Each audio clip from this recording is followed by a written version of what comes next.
say today by asking you all something. How many times have we heard of Martin Luther King Jr. as an example of one who propagated change?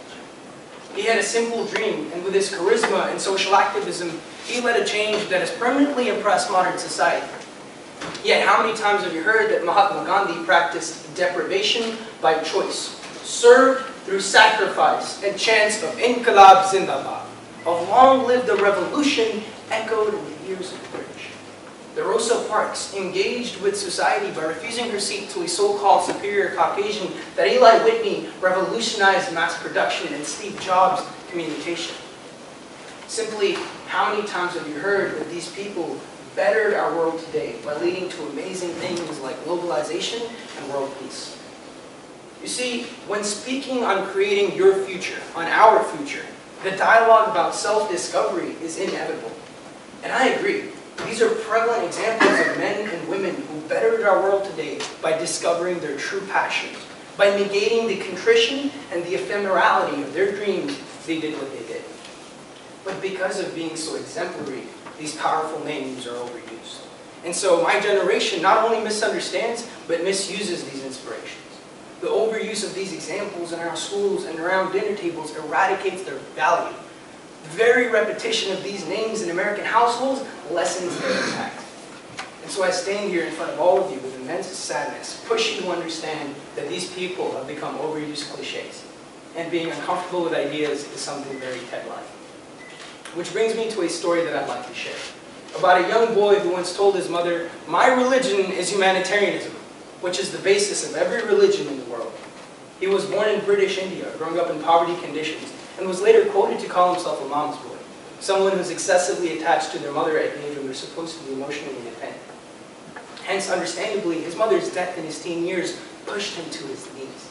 She died of a stroke in front of him, and he had never felt more helpless than that moment of his life. But ladies and gentlemen, this is where we see the birth of a true leader. In my favorite movie, Rocky Balboa, Sylvester Stallone tells his son, "Life will beat you to your knees and keep you there permanently if you let it, so it ain't about how hard you hit.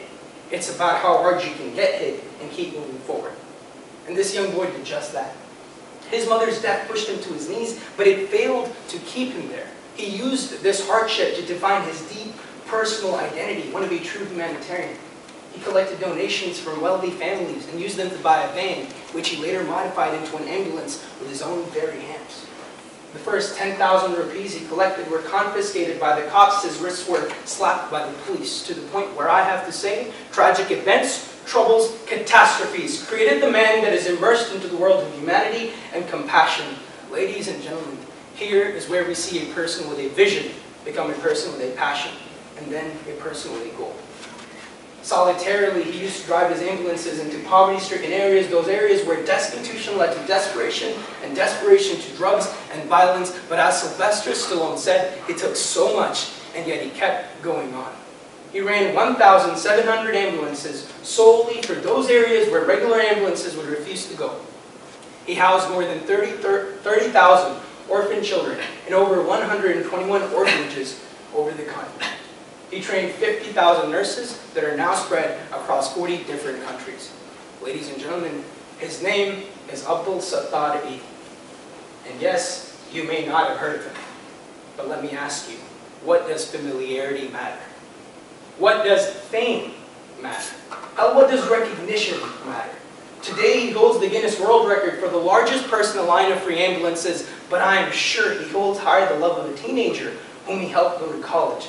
To him, helping assaulted pregnant teens step into independence eases him to rest, not a peace prize. And to me, that is purely inspirational.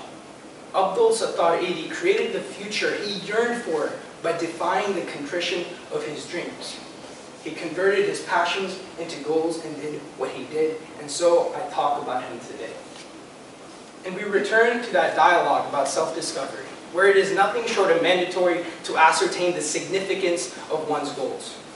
When you know something is truly real to you, when there is a burning desire inside of you to innovate, inspire, ignite, you really do. When you really want something that bad, it feels as though the entire universe is helping you, conspiring you to achieve it.